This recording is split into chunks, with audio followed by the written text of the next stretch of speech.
Welcome to another episode of Mike's Money Picks. Today on the podcast is our last college football DFS episode for Week 6. Here we are going to discuss the 8-game night slate on DraftKings, the one that starts at 7 p.m. We have already done the Thursday night slate, the Friday night slate, and the main Saturday slate, which I'm recording this on a Friday night. It's a little later than usual just because I had a lot going on this week. Didn't have time to do multiple shows in one night like I do some other times. So I'm getting to this one on a Friday night. So obviously the Thursday and Friday night slates are the Thursday night slate has happened. The Friday night slate is in progress. But still check out the Saturday main slate if you have not already. Just wanted to go ahead and get this out of the way. This is for the night slate. We our other videos for the main slate. So check out the channel feed on audio or on YouTube if you need to check that episode out. Now, here in this episode, it's an 8-game night slate. And I got to say, this is not my favorite night slate. Like really in the past few weeks, I have enjoyed looking at and building for the night slates more so than I have for the main slates in college football. But this is not one of those weeks. I really like this main slate this week. I think there's a ton of options. This night slate does not have a ton of options. I think you're going to see ownership lump around some guys in particular. I think you're going to see lineups constructed in a particular way. I don't think there's just a plethora of options to go to. So we're going to break all that down here for you on this episode. We're going to talk about all 8 games, what you can expect from each game, and who you need to be targeting in your DFS lineups for this Saturday night slate. If you have not already, make sure you subscribe to the channel. That way you can be with us for all of our weekly college football content that comes out for all of the slates, in addition to our weekly golf and NFL content as well. And then college basketball starting up in about a month from now. So you're going to want to be with us for that as well. But without further ado, let's go ahead and dive in. We got 8 games to talk about. We don't have any time to waste. So let's go ahead and start talking about game number 1, Florida State taking. All right, so the first game of the slate is the showdown in Tallahassee, even though I don't think you can call this even a showdown anymore. I expect this to just be a whomping. Like I really expect Clemson to just put it on Florida State. I am inclined to lay the points with Clemson in this game, honestly. The current spread, according to our friends at ESPN Bet, is Clemson is 14.5-point favorites with a game total of 46.5 points, meaning that Clemson is projected to win about 30-16. I don't see how Florida State scores 16 points, just being honest. Anyway, at Clemson, or on Clemson at quarterback, stumbling over my words a little bit there. We've got Cade Klubnik at $8,600 on DraftKings, and he is in the middle of an offensive explosion. He's had 3 straight games of 33 or more fantasy points, and he's shown some rushing upside in recent games, having a long rushing touchdown against NC State and then against Stanford. Look, I think Cade Klubnik has as much upside as any quarterback on this slate, and at $8,600, I don't necessarily think he's the best points per dollar play on this slate, but I do think he is certainly in the top 3 quarterbacks on the slate, and I'm going to be playing him in some of my lineups. I think he's a really good play on this slate. I do not fear the Florida State defense. Like I said, I expect Clemson to win this game quite easily, and if they're projected 30 points, that's about 4 touchdowns. Klubnik accounts for 3 or 4 of those touchdowns, and he's going to have a really good day in fantasy. So I really do like Klubnik in this one. I think maybe in year 3, he's just finally found it. And he's finally, the quarterback that Clemson thought he was going to be. And their offense finally looks like how it should have. And I think that that's the most likely outcome here. He was very highly recruited. He was very talented coming up. And now he's finally displaying that. I think it's more likely to me that we continue to see what we've seen the last 3 games out of Cade Klubnik than to see him fall back and be mediocre like he was last season. And I think the performance against Georgia in week 1 is just Georgia. And Georgia's really good. Now, the running back position for Clemson, they do have Phil Mafah as their lead dog, and he was kind of disappointing against Stanford. He really failed as chalk on the night slate against Stanford last week. He didn't account for any of the touchdowns. That's kind of the case with backs that aren't really involved in the passing game. When they're not going to score touchdowns and they don't get the 100-yard bonus, which is an extra 3 points on DraftKings, they're not going to give you these big fantasy days. And so Mafah just didn't get in the end zone last week. I don't think he's necessarily the best option in his price range this week, but I think it's much more likely that people play Klubnik. And so I think that Mafah could serve as leverage over the other running backs in his price range and leverage over people that play Klubnik. I don't hate it as a play, but it's certainly not one of my favorite plays. Like I said, I just don't think he's the best play in his price range. Now, at the wide receiver position for Clemson, this is where it gets interesting. So Antonio Williams was questionable for much of the week, but now it says that he is going to play here in this game. I think he's a great option if he plays. He has been this team's kind of most steady receiving option. He's a guy that Cade Klubnik looks for in the end zone. I think this is a pretty good spot for him at only 4,800, but I really do like the upside of Bryant Wesco. He's a true freshman that's just seemed to catch bombs. He's done it in 2 of 4 games this season. If he catches another bomb at only 4,600, that's all he needs to pay off his price tag, and I like the chances of that. Jake Brenningstool, the tight end, is involved in the offense pretty much almost playing 100% of the snaps. And only $4,000 on DraftKings, that's very affordable. You don't really know how many passes he's going to catch, but there's certainly worse plays out there at $4,000. Speaking of which, let's talk about the FSU quarterback situation. So DJU is out for this game. I don't know if he's actually hurt or not. I don't want to speculate on that, but he's out. Brock Glenn is going to be the starter. I'm not playing him. Like, just being honest here, if he were really better than DJU, he would have beat him out in camp and he would have been the starter in week 0, and he wasn't. And as bad as DJU's been, I don't think Brock Glenn's going to be a whole lot better. $4,900, yes, it's very cheap, but just a pass for me. The only guy I'm considering on this Florida State team is Lawrence Toafili, simply because he is a committee back that was used to being in a committee. Now he is not. He is seeing all of the workload, 32 combined carries in the last 2 games. The next closest back has 10. He's been involved in the passing game, catching 2 passes in each of the last 2 games. I think this is a pretty solid spot for him at only $5,000, and I don't think a whole lot of people are going to play him. Wide receiver for FSU is just a mess. Like, you're still seeing your normal starters, Douglas, Benson, and Brown, but Poitier is going to play a little bit. And then Landon Thomas randomly came in and caught a 20-yard touchdown against SMU last week. He's a talented freshman that they like, but like, I can't get behind a guy who has 1 career catch. So I'm just totally avoiding this FSU receiver situation, and I'm going to really just focus on targeting this game through the Clemson side and Toafili on the FSU side. Next up, we've got Tennessee taking on Arkansas. Tennessee is 13.5 point favorites in this game. Y'all, it's been a long week. When you teach 3 classes a day for 5 days and they're all high school math, you get kind of tired by the end of the week. I'm stumbling over my words here, but I'm trying to make it over the finish line. So we've got Tennessee, 13.5 point favorites against Arkansas with a game total of 56.5 points, meaning the projected score is about 35-22 in favor of Tennessee. Now, I got to be honest, the way I see this game going, Tennessee has a really young secondary. They're really unproven, and they haven't been tested yet. I don't think Arkansas is the team that's going to test them. Tennessee is elite on the front 7. You need to have an elite offensive line if you want to be able to poke the holes in this Tennessee defense that I think they might have. Now, on the Tennessee side, I don't think Arkansas is very good defensively. I do believe they're going to put up those 35 points that they're implied, but they're expensive. You know, Nico's priced up here at $9,200. He has only had 1 game of 3 times his salary, and that was week 1 against an FCS opponent, Chattanooga. Now, if the counter argument is, well, hey, Mike, they haven't really played any close games yet aside from the Oklahoma game, and that's a really good defense. Okay, I understand that argument, but man, I just have a hard time seeing Nico breaking the slate and scoring like 4 or 5 times his salary when he doesn't run a whole lot. He's priced up all the way here at $9,200. I like him. He's certainly one of the slate's top quarterbacks, but man, I'd be so much more interested in him if he were cheaper. At the running back spot, I feel the same way about Dylan Sampson. Like, he's really good. He's been really good so far this season for Tennessee, but $8,900 for a running back on this slate is a large pill to swallow. If you can swallow it, I think he's a good play. I would have him as the 3rd best running back play on the slate objectively, but man, it's tough to get to him at that expensive. Now, what's not expensive for Tennessee is the wide receivers because they spread out their wide receiver production among so many guys. Dante Thornton is the big play guy. Who's had a few big games simply because of 1 play so far this year. Squirrel White is the guy that was supposed to be the guy coming into this season. Hasn't really done it all yet. Has not scored a touchdown yet. Chris Brazell has actually seen the most targets over 4 games. He just hasn't really turned it into a whole lot of production.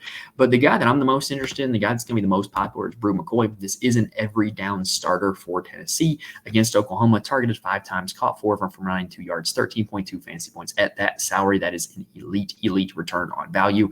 I think a lot of people are going to play him as a punt play at $3,200. I mean, you're getting a starter that is pretty much a lock to get 3-4 targets, might score a touchdown on one of the best offenses on the slate at almost the bare minimum price tag. I think he's a solid play, in my opinion. Now, on the Arkansas side, because of how I perceive the Tennessee defense, I just don't have a lot of interest, honestly. Taywin Green is dependent on his legs for fantasy points, and it didn't work against Texas A&M. I don't see it working against Tennessee. I think Tennessee is better than Texas A&M defensively. Tennessee actually has the 2nd best rush defense in the country. Now, some of that is, based off who they have played, which hasn't been a whole lot of competition. But, a guy that's dependent on his legs going up against a good run defense, I don't think this is a great spot for Taywin Green. I don't think it is a great spot for Jaquin and Jackson, even though the price tag does make him a little more palatable, because if he just gets in the end zone, he's that much closer to hitting the value that you need. And then the wide receiver position, Armstrong is seeing a ton of targets, but I don't think it's going to be super worthwhile against Tennessee. The guy that's interesting is Isaac Tesla, who did score a deep touchdown last week. Texas A&M targeted 6 times, only $3,000 salary. He would be the guy that I'd be willing to take shots at on this Arkansas team just because he's very, very cheap. Game number 3 is going to be Baylor taking on Iowa State in Ames, Iowa. Iowa State is 12.5-point favorites in this one with a game total of 44.5 points, meaning the projected score is about 28-16 in favor of the Cyclones. For Baylor, Sawyer Robertson, the new starting quarterback, is very, very affordable at only $5,900. In the 3 games that he started, he has hit 3 times value in all 3 of those games, including a game against BYU where he put up over 5 times value for his salary. Now, this Iowa State defense is pretty good. But if you're looking for a cheap quarterback, if you're really sitting there saying, dang, I really don't feel good about these value plays at running back and receiver, I need to spend up there, I need a cheap quarterback, Robertson should be your guy. He is going to run a little bit, 21 rushing attempts in the last 2 games. He's also shown effectiveness as a passer. I think he could have a pretty solid game. He only needs 18 fantasy points to hit value. I think it's much more likely that he gets to 3x value than a lot of the other quarterbacks on this slate. At the running back spot, I just don't trust it. Every time I think I trust it, they find a new guy, right? Like it was Reese after week 2. It was Richardson after week 3. Now it looks like Bryson Washington is the lead guy after week 4, but I just don't trust it. They're only projected to score 16 points. Iowa State's a good run defense. This is a committee that is super unpredictable, and you don't have to play it if you don't want to. At the wide receiver spot, they are starting to solidify a few guys. Josh Cameron did have 11 targets against BYU. Ashton Hawkins was also productive in that game with 8 targets. Other than that, they pretty much spread their wide receiver production around the entire season and has been super unpredictable. But those are 2 cheap guys that you could stack with Sawyer Robertson if you're playing Sawyer Robertson, and you have a pretty good feeling that those 2 guys are going to be involved in the pass game week in, week out. On the Iowa State side, I feel kind of the same way about Rocco Beck that I did about Sawyer Robertson, which is he's at a very good price point. On FanDuel, I think he's much too expensive because when you just go see how he's priced on FanDuel, he's too expensive. But here, he only needs about 19 fantasy points to hit value, of which he's done that in 2 of the 4 games this season. And he's just a fairly efficient passer, right? He's going to complete 60% of his passes. He's going to throw for a touchdown or 2, and he might run for a touchdown. It's not often that he does that, but he's done it twice so far this season. I think he's got pretty solid upside to get 3 or 4 times his salary when you consider that they're projected for 28 points. If Beck ends up accounting for 3 or 4 of those touchdowns, it's a real easy way for him to hit that. At the running back spot, it is a committee. Sama, Jackson, and Hansen are all going to see carries. In the last game, Jackson actually did have more carries than Abu Sama, but if I were to play anybody in this backfield, it would be Abu Sama simply because of the big play threat that he presents. We saw this with him at the end of the season last year where he just broke off a ton of big runs and ended up giving some really good DFS performances because of that. And we saw that last week against Houston where in the 4th quarter, he broke off a 77-yard touchdown run, turned a pedestrian day into a great one. He has the chance to do that every time he touches the football, and he is the guy that I'm considering for this Iowa State backfield because of him having the chance to do that on any given play. At the wide receiver position, the good news is if you play Rocco Becht or if you don't, they have 2 receivers who pretty much do all of the work for them, and it is Higgins and Noel. Last game they played, Jaden Higgins had 12 targets, caught 8 of them for 79 yards and a touchdown. 21.9 fantasy points. He's been over 16 fantasy points every single game this year, which means he's been over 3 times value for his salary every single game this year. Jalen Noel left for part of the last game, if I'm not mistaken. I did read on Twitter that he had cramps. I can't recall if it was the Houston game or the Arizona State game, but he is a full-time player.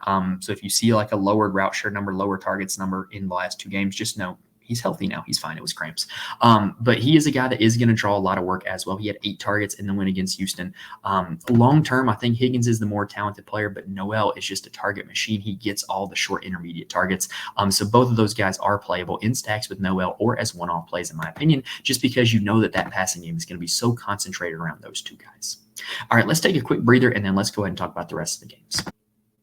Now, before we continue, I do want to mention there are places where you can get more information from me. First off, you can follow me on Twitter at Mike's Money Picks. I'm more than happy to answer any lineup or start sit questions that you have for me if you reach out to me on there. I'm also in the Fantasy Corner Discord. Link is in the description to the Discord on the YouTube as well as on the audio feed. Basically, the Fantasy Corner Discord is a place where a lot of really smart, really good people talk DFS for all different sports. Basically, we're in there in the chats all day talking strategy, talking plays, and then sweating it out together once it happens. It's a great community to be a part of. I cannot recommend recommend it enough if you're looking for people to talk about DFS with. And then I do write articles to my Patreon every single college football slate where I profile my core plays as well as why they're my core plays. Basically, I take into account, some of the X's and O's, some of the stats, some of the numbers, as well as ownership and game theory, and give you some well thought out information on why they are my core plays. I can't sit here and just guarantee that you're going to win thousands of dollars by playing them. That's not how it works. But I can guarantee that you're going to get some information from somebody who's done a ton of research and has a ton of practice in this and can help you get better at your process. All right, let's go ahead and continue with game number 5, which is going to be Washington and Michigan, a battle in the Big Ten, which was actually a rematch of last year's national championship game, but like none of the players from last year's national championship game. Anyway, Washington is 1.5 point favorites. The game total is 41.5 points, meaning the projected total is about 21-20 in favor of the Huskies. Now on the Michigan side, Alex Orji, he's almost unplayable. I have been vocal about the 2 starts that he's had. I have been supremely disappointed in how Michigan has failed to use him as a runner, not incorporating read option, zone read, RPOs, triple option. They're just not using him in creative ways. They're either using him like a fullback or like a handoff machine, and they're not really effective throwing the ball either. So I just don't think he's really usable, if I'm being honest. However, sometimes in DFS, a bad play becomes a good play when nobody plays him and the guy goes off. Alex Orji out of nowhere could break off a 60-yard touchdown run and instantly pay off his price tag. I don't think he's the worst GPP play in the world, but he's not for me. At the running back position, I think Khalil Mullings is the only playable player on this Michigan team on this slate. He has taken over as the RB1, 24 carries to 9 for Donovan Edwards last week. So it is Khalil Mullings' season, and he's been effective in every game he's played. Rutgers ran for 184 yards last week against Washington. So clearly this is a team that you can run on, and Khalil Mullings is going to be the guy who does it. He's one of my favorite running back plays on the slate. I'm not totally discounting Donovan Edwards, though. He's a guy who has big play potential, and you look at what he's done the last few years.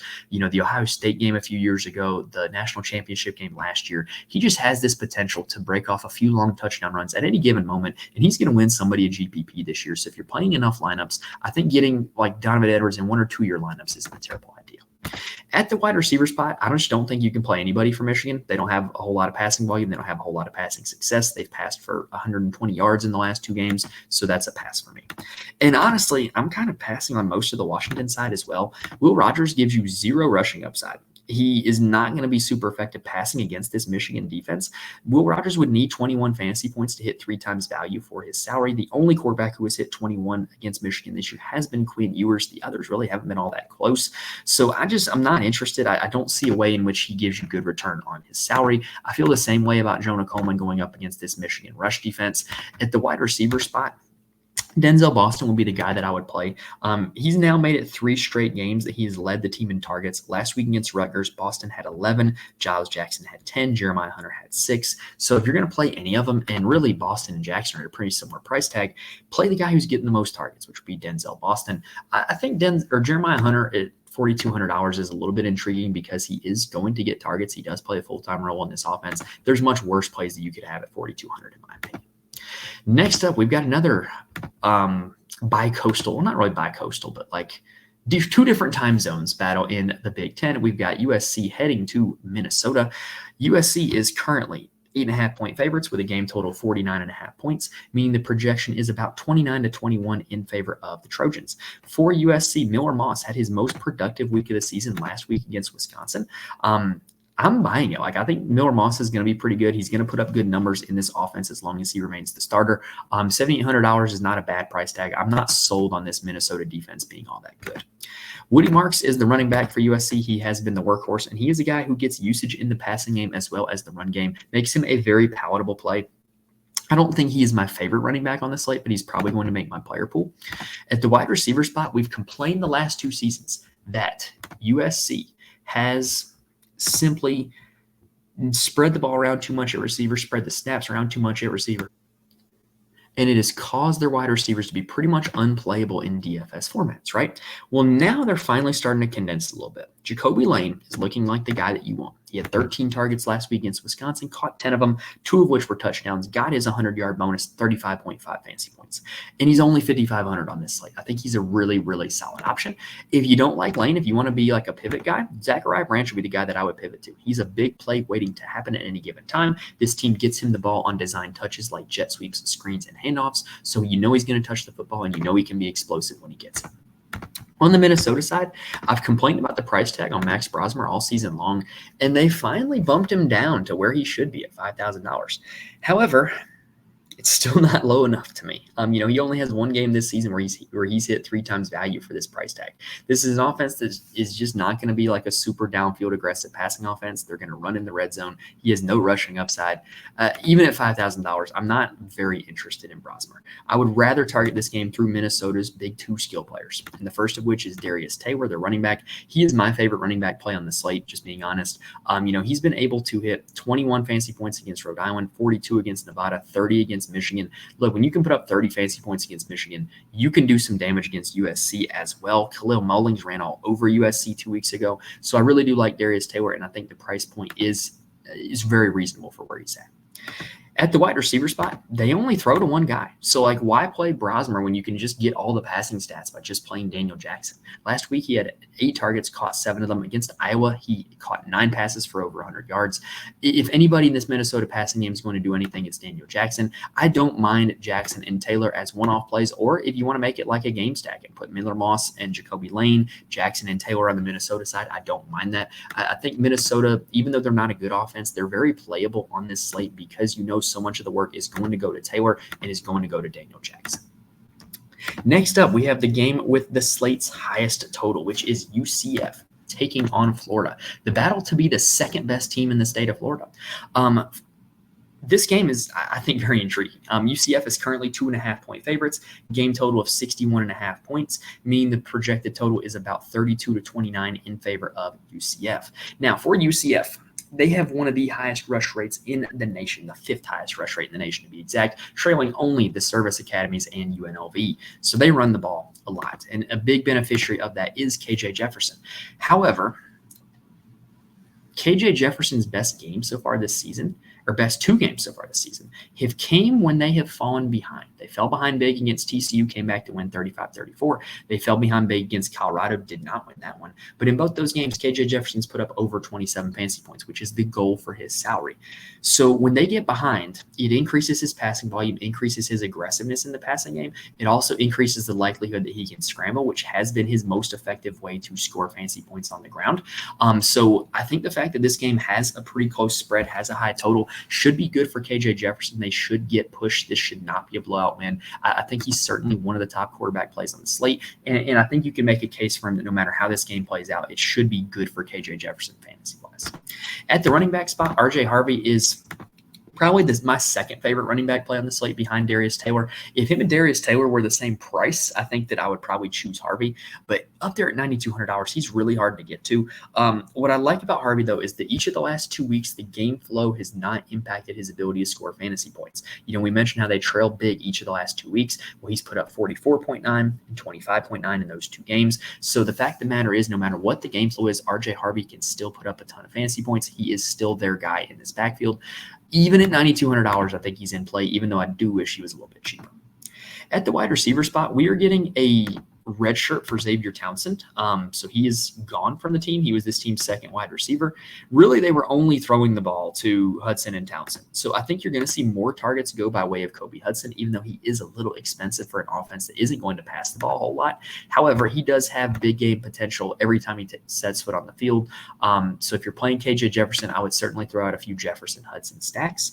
I think the beneficiary of the Townsend transfer is going to be Javarius Johnson. I think he's just the second most talented guy in this receiving core now. He's an Auburn transfer, has played a decent amount of snaps, hasn't been super involved in the games, though.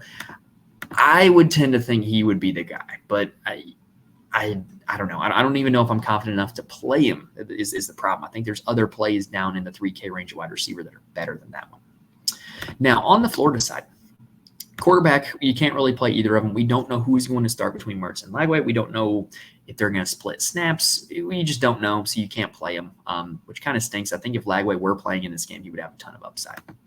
Montreal Johnson is their running back, and He hasn't been as much of a lead dog as we thought. Webb has stolen a lot of carries from him in the last 2 weeks, 6 and 8 to be exact. So Montreal Johnson hasn't been like the super workhorse, but he's still the number one guy in this backfield. I think you can run on UCF, even though their secondary has been pretty poor this season. Montreal Johnson at $5,100 is far from the worst running back play on the slate. At the wide receiver spot, it all revolves around Eugene Wilson. If he's healthy, I think he's a great play. If he does not play, then we saw last week against Mississippi State, it's not as simple as, all Wilson's targets go to Badger and Deke.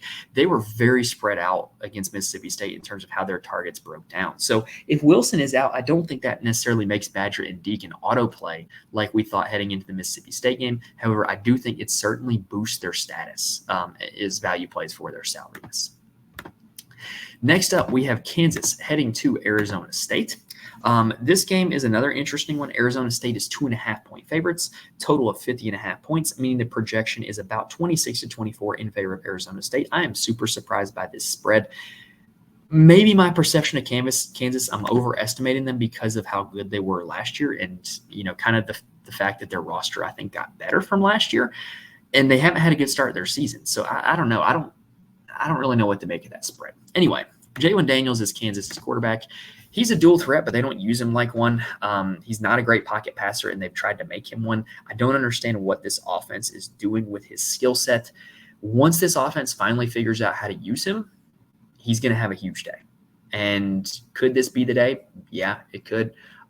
Because I've seen what this guy can do, I'm going to continue rolling him out, and maybe he continues to hurt me like he has for the first few weeks, but also maybe he has that big breakout game that I know is coming at some point. So I'm going to continue to play him. I think the price is really solid, but I totally understand if somebody doesn't want to play him because, like I said, the offense continues to misuse his talents. Once they figure out how to use them, he's going to have a big game. At the running back spot, last week for Kansas against TCU was just randomly a Darryl Highshaw week. And sometimes that's going to happen, right? 13 carries, 85 yards, and a touchdown, got 14.5, which isn't a whole lot, but it was enough to kind of hamper Devin Neal. Devin Neal had 14 carries for 70 yards and a touchdown, only 14.3 fantasy points. If Neal had all the Highshaw production, Neal would have had a really solid fantasy performance. I do think Neal continues to be a good play. Just know that every now and then there's going to be a random Highshaw game. And so if you're playing Neal, sprinkle in a little Highshaw and see what your lineups look like. I think it's not a terrible idea to play a lot of Neal and a little bit of Highshaw. At the wide receiver spot, Luke Grimm continues to be the best receiver for this Kansas team. He has been over 19 fantasy points in 4 out of 5 games, which means for his $6,000 salary, that is hitting 3 times value for 4 out of 5 games. That's pretty good. He continues to be the best receiver of the bunch. If you're playing Jalen Daniels, he's a very easy stacking choice. However, I want to give a little shout out to Quentin Skinner. He actually led them in targets last week against TCU. He only caught 2 of them. He was targeted 9 times, only caught 2 of them. But $3,800 for a guy who led his team in targets, that's not a bad look. And if this passing game does finally take off, it wouldn't shock me to see both Grimm and Skinner hit value in the same game. Now, on the Arizona State side, they are a tough team to target. Sam Leavitt is their quarterback. He scores most of his fantasy points from the ground, not the air, but he also has shown a low ceiling. He has not hit 24 fantasy points this season, and at a salary of $8,200, he would have to hit that to get 3 times value. So even though this is a pretty good matchup, it's really hard to feel confident about him. I would much rather just play Jalen Daniels at his salary in terms of a points per dollar basis. I would rather play Cade Klubnik than Sam Leavitt. I would rather play another quarterback in the last game that we're about to talk about than Sam Leavitt personally. At the running back spot, though, is another one of the slate's elite running back plays. That is Cam Skattebo. He has put up 23 fantasy points in 3 straight games. He is a super workhorse running back, actually led all the Power 4 in carries heading into this week. So I think he's in a really good spot. Even at $8,000, he's a really solid play. At the wide receiver spot, the lack of passing volume from Leavitt leaves this receiving core in a tough spot, but Jordan Tyson has been their best wide receiver so far this season. He had a big game against Texas State, so if they are to have a big game through the air, it's likely they would be through Tyson. I don't mind the idea of him as a one-off play. I'm not in love with it. If I were to play anybody from this Arizona State passing game, it would be him. Last game of the night, we've got Duke heading to Atlanta to take on Georgia Tech. Georgia Tech is currently 8.5-point favorites with a game total of 52.5 points, meaning the projection is about 30-22 in favor of the Yellow Jackets. For Duke, Malik Murphy is their starting quarterback. The Texas transfer, very talented. too expensive on this slate. He has not hit 3 times value for this current salary at all this season, has not topped 21 fantasy points at all this season. So even though it's a pretty solid matchup, solid game environment, I can't endorse playing him at that salary. At the running back spot, this is going to be muddy waters because Star Thomas has been great each of the last 2 weeks, but that has occurred while Jaquez Moore has been nursing an injury. And so if Moore is going to be back for this one, then we don't really know how the carries are going to shake out between these two guys. It just kind of makes them unplayable, in my opinion. To me, the only play would be to play Star Thomas and hope that Moore exits the game early or isn't 100%, and it's mostly a Thomas backfield. But still, I just can't really get behind that. At the wide receiver spot, this is where I want to target this Duke team. They really only throw to 2 guys, Jordan Moore and Eli Pankel. Jordan Moore is their best receiver. He is Malik Murphy's safety blanket, was targeted 11 times against North Carolina. Has been pretty solid so far this season, 2 games over 21 fantasy points, which is what we need to hit 3 times value.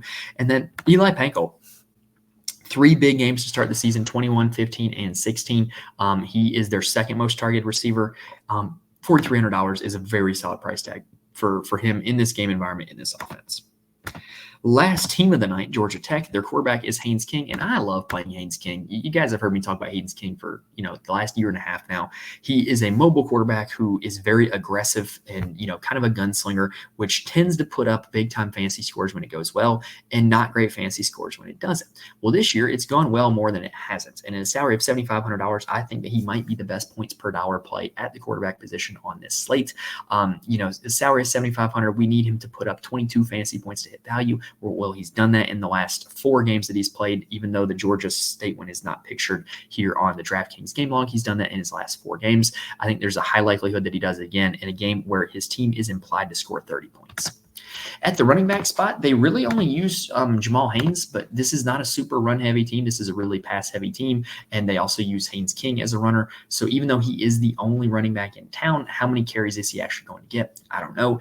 If you believe that Haynes King can be chalk, which I do, I don't think that playing Jamal Haynes in a lineup without Haynes King is a terrible leverage idea. And then at the receiver spot, you really only got 2 guys that they throw to. Makes it really easy to stack Haynes King. You've got Rutherford and Singleton. So Singleton came into the season with much more hype and expectations and much more production last season. But through 5 games, Rutherford has beaten him in 3 out of 5. Singleton has won in 2 out of 5. They're kind of targeted in different ways. Rutherford is a volume-based guy who's getting short and intermediate work. Singleton is a big play guy who catches bombs. So really, though, I think you can play both of them. Kind of depends on which profile you would rather have. But I think that they're both playable. I think you could double stack them with Haynes King. The good thing is that they're really running their passing offense through those 2 guys. Chase Lane is really the only other receiver seeing the field. He might be worth a look as a super cheap stacking partner for Haynes King. All right, but that is going to do it for this episode, y'all. We were able to get through all 8 of the night slate games. Hopefully, we're able to give you guys all the information that you need to build some winning DFS lineups for those 8 games. If this video helps you out in any way, please hit the like button on YouTube. Please rate and review the audio. It helps me out a ton when you guys do that. I cannot stress that enough. But that's going to do it for this episode, y'all. If you do want more from me, you can follow me on Twitter at Mike's Money Picks. Join the Fantasy Corner Discord. Get the articles on the Patreon, patreon.com/Mike's Money Picks. But all right, that's going to do it for this episode, and that's going to do it for this week of college football, y'all. We'll be back next week for week 7, which is a huge, huge week because we have the Tuesday and Wednesday games starting for Conference USA. We have a big-time Saturday that features the Red River rivalry, features there's another big game. Ohio State and Oregon playing. Georgia, I believe, plays somebody really good. It's just a jam-packed slate of games. We're going to break all that down for you next week as well. So make sure you're subscribed to the channel so that way you can be with us for that. But like I said, hopefully this video helps you out with the week 6 night slate. Check out the main slate video if you have not already. But hopefully we've given you guys all the information that you need to build some winning lineups in week 6. And I hope to see you guys in week 7. So best of luck to you guys in your week 6 DFS lineups. Thank you guys for watching and listening to this point. And I will